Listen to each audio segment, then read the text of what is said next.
Welcome to another tech video. Today we're going to be having a look at an HP all-in-one machine. It's a Ryzen 5 5625U CPU, which comes with a 4.3 gigahertz boost. It's got 8 gig of memory in it, and you'll be pleased to know that this is dual channel memory, so it's in 2 modules of 4 gig each, which is excellent.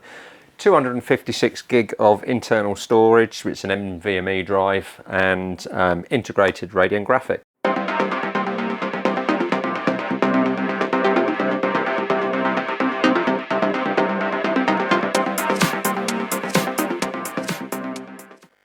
So I haven't got enough room on the workbench at the moment for this enormous box, so I'm going to unbox it here on the table and then get it all set up over there.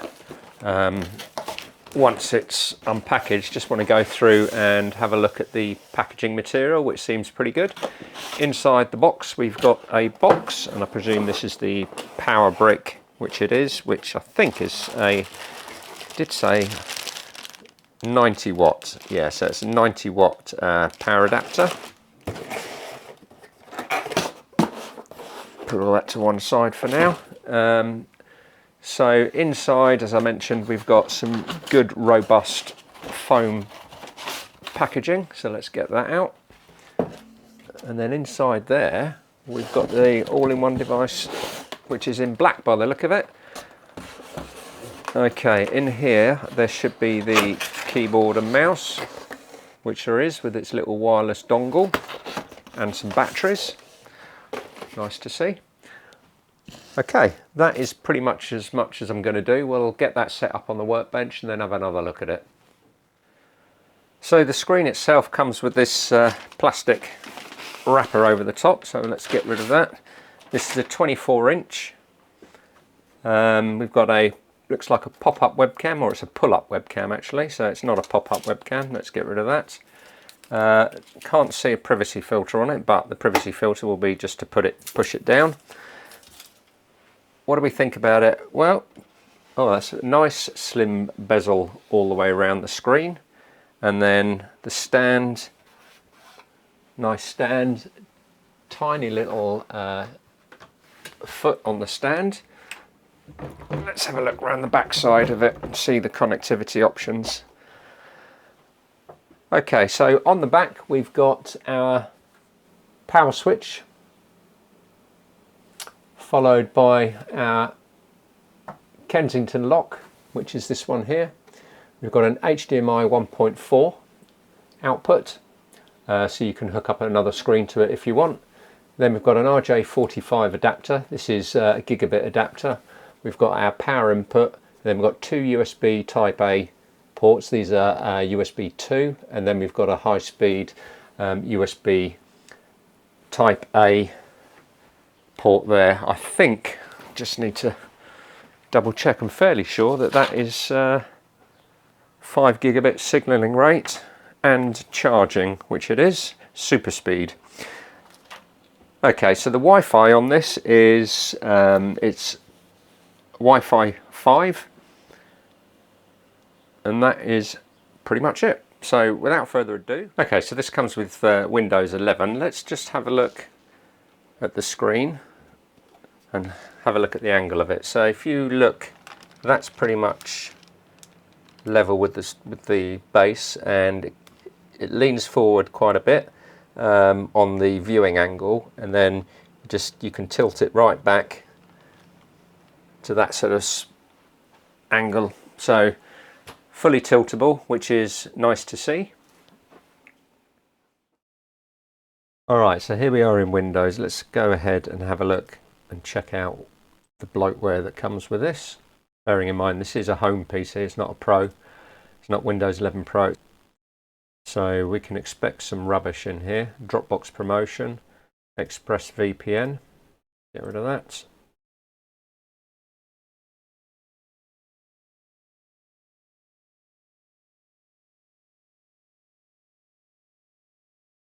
McAfee LiveSafe, so that will go.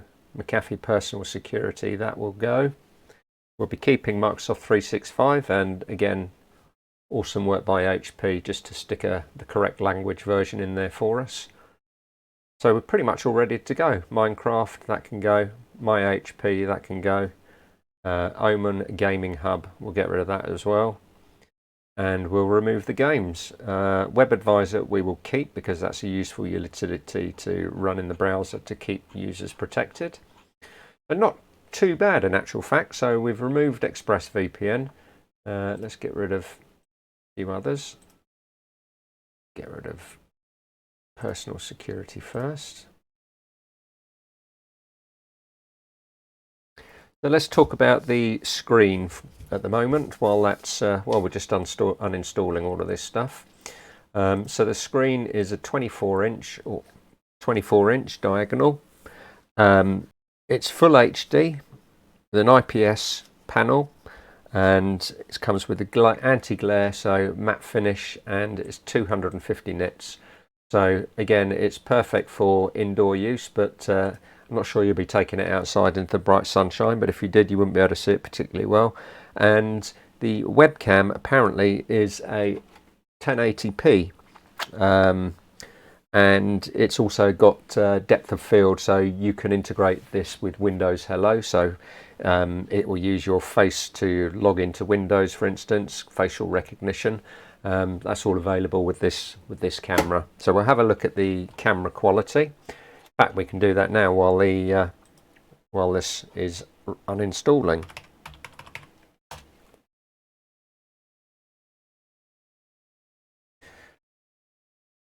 Okay, so this hasn't got auto flicker reduction by the look of it. So we're going to go into our settings. Yeah, flicker reduction is either 50 or 60 Hertz. Auto would be even better. I've seen that in the first laptop, in a Lenovo laptop that had auto flicker, where it just took care of it, whether it was 50 or 60 Hertz. So if we set this to 50 Hertz, then we don't get any flicker at all. The quality, as you would expect, is excellent. Let's scroll down. So 1080p, 30 frames a second on the video quality, and wow, yeah, 2.1 megapixel camera. So yeah, I would expect it to be high quality, and this is a great image. Okay, as this continues to uninstall, let's just have a listen to the sound quality. So here's a great YouTube channel. Let's have a listen to the quality.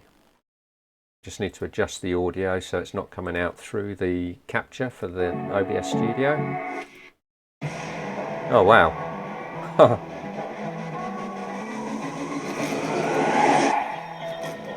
Yeah, for me it's super important to have fun here. It shouldn't feel like a training camp.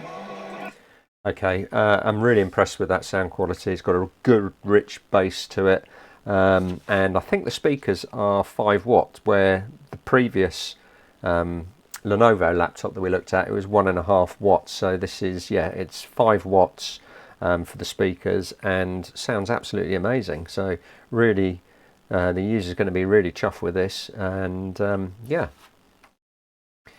Okay, so we've pretty much covered all the specifications. Normally we open the machine up and have a look inside.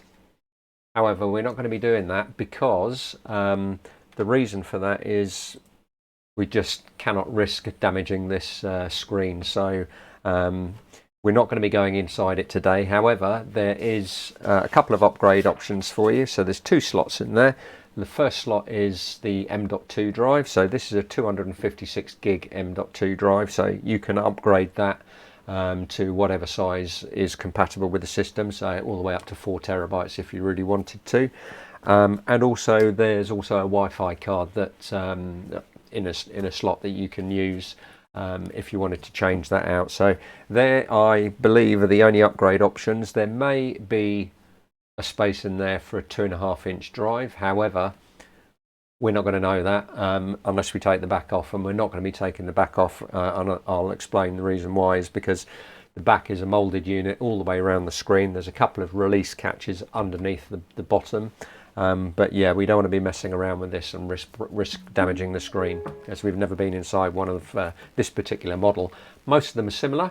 We don't have a problem with it, but this is for a customer and we cannot afford to break it. So we're not going to be going inside this time.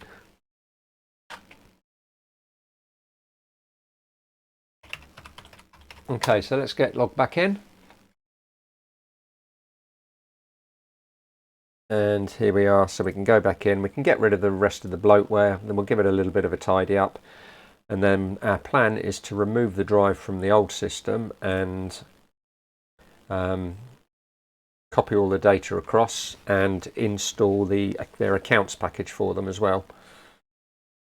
Alright, so that's all the bloatware removed. Now let's go in and have a look at the system itself. So here we are, running at 2.3 gigahertz base clock, boosting up to 4.3 gigahertz, 8 gig of RAM in dual channel mode, 2 lots of 4 gig, Windows 11 Home, and that's it. So that was a bit of a shorter video today for you, but hope you found it useful giving a quick look at this HP all-in-one desktop machine. If you did find it useful, give us a thumbs up. If you found it interesting, give us a thumbs up. If you thought it was really dull, then give us a thumbs up anyway. And just want to say thanks for watching, and we'll see you in the next one.